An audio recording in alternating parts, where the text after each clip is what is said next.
बाळशास्त्री जांभेकर यांच्या जयंतीच्या निमित्ताने आदरांजली अर्पित करतो।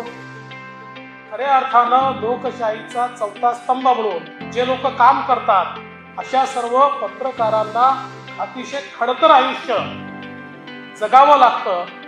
आपली जी लोकशाही आहे ही लोकशाही हळूहळू प्रगल्भ होते आणि प्रगल्भ लोकशाहीमध्ये, उत्तम लोकशाहीमध्ये माध्यम ही त्या लोकशाहीचा एक अभिन्न अंग आहे। लोकशाहीमध्ये अभिव्यक्तीचं जे स्वातंत्र्य आहे हे अत्यंत महत्त्वाचं असतं। आज ज्यावेळेस अभिव्यक्ती करता इतक्या मोठ्या प्रमाणात आपल्याला डिजिटल मीडिया, सोशल मीडिया, सर्व प्रकारची माध्यमं उपलब्ध आहेत, त्याच वेळी त्या माध्यमांची देखील काही ना काही नीती असली पाहिजे, रीती असली पाहिजे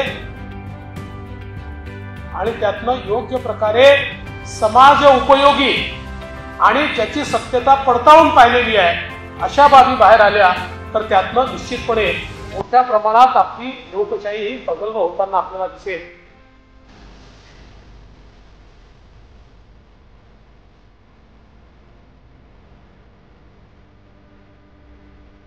लोकांपर्यंत बातमी पोहोचवण्याकरता, सत्य पोहोचवण्याकरता अहोरात्र 24/7 जे काम करतात अशा माझ्या सर्व पत्रकार बंधू भगिनींना पत्रकार दिनाच्या मी खूप खूप शुभेच्छा देतो।